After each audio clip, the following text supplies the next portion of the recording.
Europe 1, 8h37. La revue de presse de Natacha Polony. Bonjour Natacha. Bonjour Thomas, bonjour Julie, bonjour à tous. Ce matin, une de vos journaux, alors vous ne pouvez pas le louper. Le Télégramme, ex-président et candidat. Le Monde, Sarkozy entre en campagne sur l'identité et l'islam. Le Figaro, Sarkozy candidat sous le signe de l'identité française. Et Libération, bien sûr, qui s'inquiète. Le pire, c'est qu'il peut gagner. Alors, à côté de ça, aujourd'hui en France dénonce le passage en force d'Anne Hidalgo après l'avis défavorable de la commission d'enquête publique sur les voies sur berge piétonnes. Les voitures font de la résistance. Nicolas Sarkozy voulait occuper l'espace, c'est fait. Oui, et d'ailleurs c'est très amusant parce qu'il y a d'abord parmi les commentateurs ceux qui utilisent leur espace médiatique pour évoquer la stratégie de saturation de l'espace médiatique par le tout nouveau candidat. Preuve par l'absurde que ça marche. Et puis il y a ceux comme Mediapart qui retrouvent les vieux réflexes et qui ressortent les dossiers. Alors Big Malion, la Libye, le site nous offre un florilège. Tout le monde l'affirme, le thème principal c'est l'identité. Mais en fait, ce matin, on cherchera en vain quelque chose qui dépasse les simples considérations sur le mode de vie ou sur les racines chrétiennes. Le Figaro, bien sûr, vante un livre dont les réponses, nous dit Yves Tréhard, ne se résument pas à un libéralisme auquel beaucoup voudraient cantonner la primaire. Au contraire, plus de régulation, selon Nicolas Sarkozy, doit permettre à notre pays de préserver son âme et sa culture. Bon, en fait, de régulation, le journal n'égrène que celle sur l'immigration. Économiquement, c'est beaucoup plus flou. D'où le bonheur d'ailleurs des Échos qui retiennent les baisses de charges et d'indemnisation du chômage. Mais ce matin, la presse passe quand même plus de temps à s'interroger sur le thé rouge que sur la nature des régulations proposées. Que le dernier thé de tout est rouge sur la couverture. Voilà. Tout le monde s'interroge absolu. Pourquoi. Maxime Switek, qui présente Europe Midi, a sa petite idée, il a envoyé un petit texto parce qu'on en parlait ce matin dans le kiosque et il dit que lui c'est parce que Pasqua avait écrit le même livre mais tous et que lui c'est tout. Voilà, dans le titre du livre. Bon, c'est une thèse comme une autre. On retrouvera Maxime avec plaisir pour Europe Midi tout à l'heure.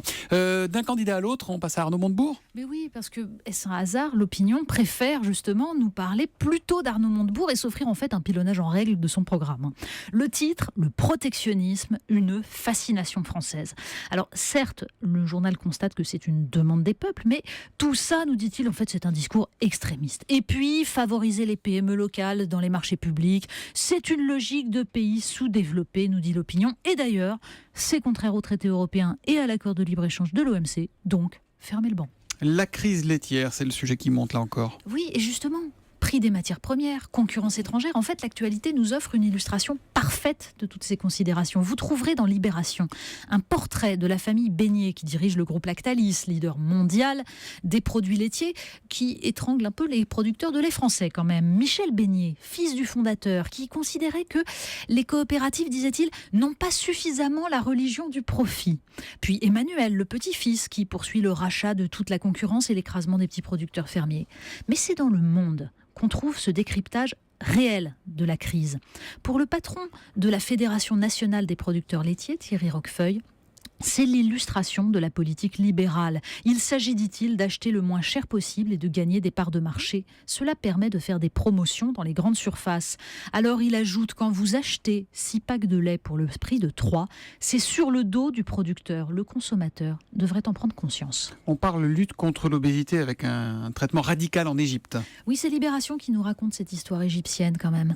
Là-bas, la nouvelle présidente de la radio-télévision vient d'imposer 1 mois de suspension d'antenne et de régime à 8 présentatrices. Alors en fait, en Égypte, 75% des femmes et 61% des hommes sont en surcharge pondérale. Mais tout de même, c'est un peu brutal.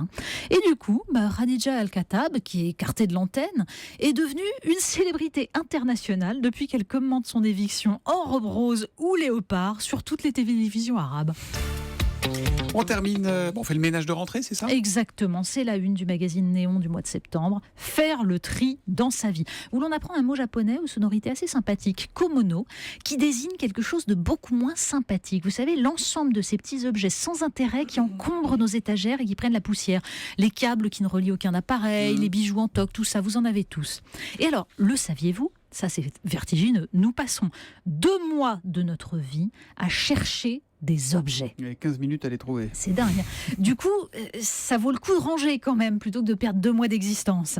Alors, il y a 4 types de gardeurs, nous dit une spécialiste. Le profil nostalgique, que je garde les jouets des enfants, mes cours, un cadeau, etc. Vous sentez bien comme ça, vous, non? Totalement. Oui. Le profil économique, vous conservez cette chemise que vous n'avez pas portée depuis 7 ans parce que vous l'avez payée cher. Le profil social, ceux qui gardent pour donner un jour à autrui. Ça, c'est beau. Julie, ça. Voilà. Enfin, le profil instrumental, ceux pour qui ça peut toujours servir. Mais ce qui est bien, c'est que trier, ça nous aide à respirer. Et puis, ça va être un entraînement parce que cette année, il va quand même falloir trier beaucoup les propositions des candidats aux primaires, par exemple. Alors, de droite, de gauche, faisable, pas faisable, extrémiste, pas extrémiste. Ça va être un boulot. On va avoir du travail avec le komono. Oui, exactement. Les objets inutiles. En fait, c'est ce mot-là qu'il faut retenir. Elle fait le tri dans la presse tous les matins sur Europe 1 à 8h30. C'est Natacha Polony et sa revue de presse. À demain, Natacha. À demain.